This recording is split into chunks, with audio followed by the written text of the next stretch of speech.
I stood at the highest point of the forest, observing the adventurer who had turned into a monster.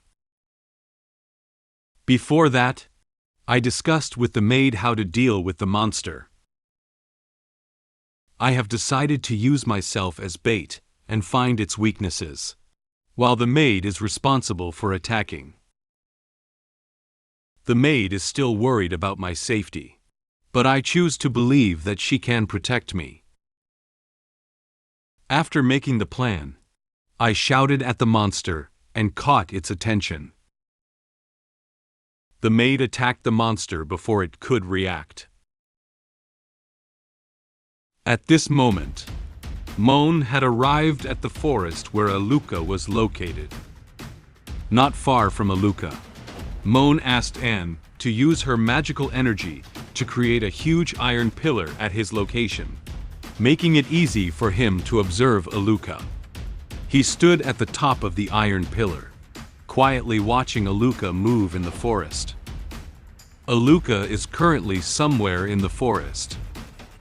Due to its large size, the surrounding area has raised huge amounts of dust. Aluka doesn't seem to have noticed Moen. It continues to move towards other parts of the forest. It extended its countless bloody hands, constantly destroying many trees in the forest. Many trees made loud noises and fell to the ground. As it moves, the blood on its body constantly devours these trees, just like water submerging all the trees. Its appearance has completely transformed into that of a monster. Its body size has become even larger than before, and its movement speed has also slowed down a bit.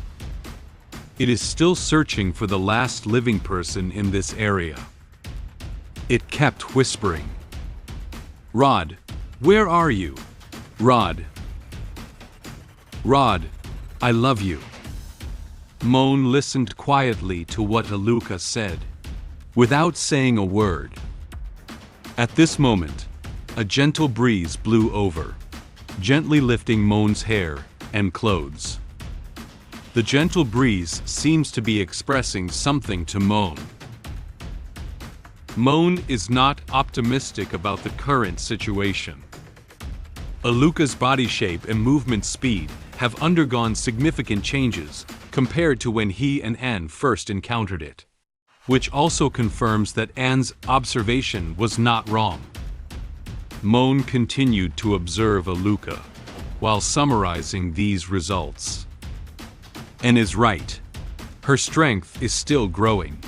This body shape is more than 10 times larger than before. This level of demon god. Moen closed his eyes and let out a gentle sigh. Ah, I shouldn't have tried to play it cool. It's an evil god. The same applies to Celicia's situation. I clearly have better options. Moen tightly closed his eyes, anxiously lifted his hands, and frantically scratched his head. His withdrawal mentality is shaking his heart again. This also reminded him of what happened between him and Cecilia last time. He felt very helpless about the changes in Aluka. Due to his lack of strength, he was unable to defeat Aluka immediately. This made him feel very frustrated inside. Well, some things are beyond our control. How could I just run away and find reinforcements on my own, leaving Anne alone to die? After venting his emotions, Moen gradually calmed down.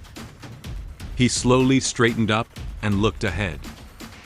Anyway, since he has chosen to go with Anne to deal with Aluka, he can only continue to do what he should do.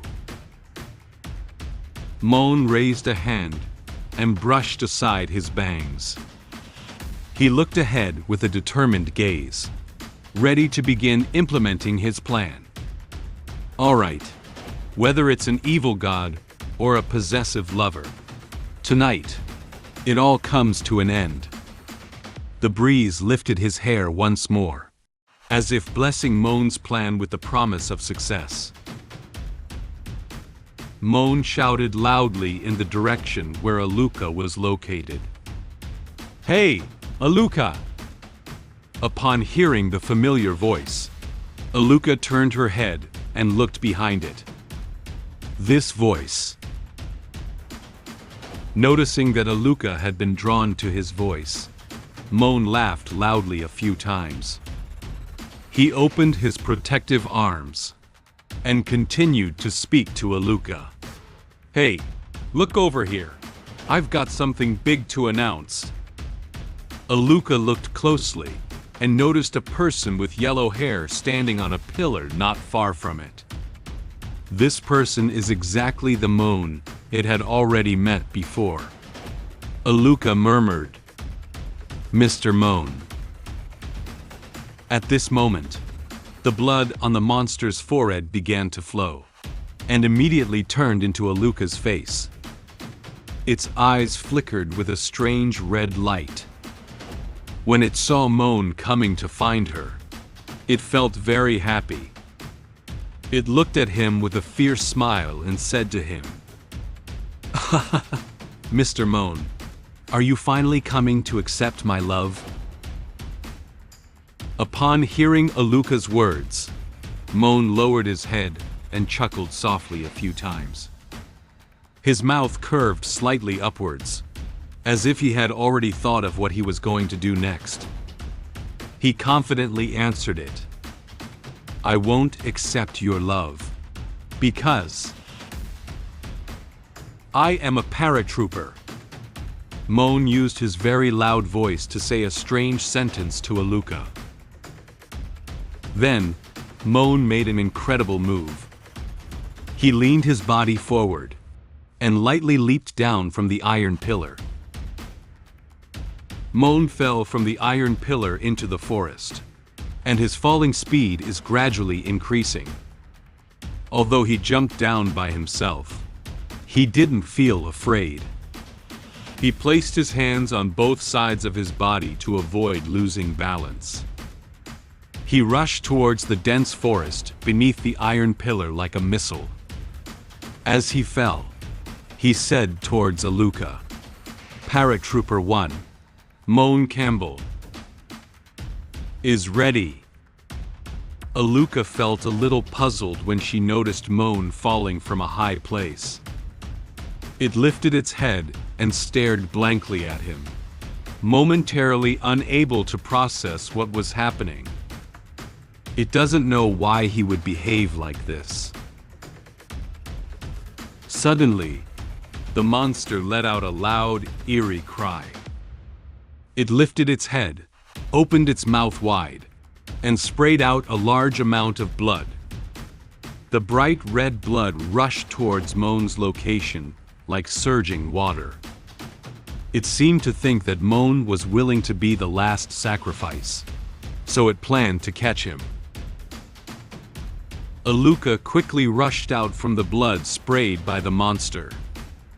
It was flushed all over, with many black stripes appearing on its face and body.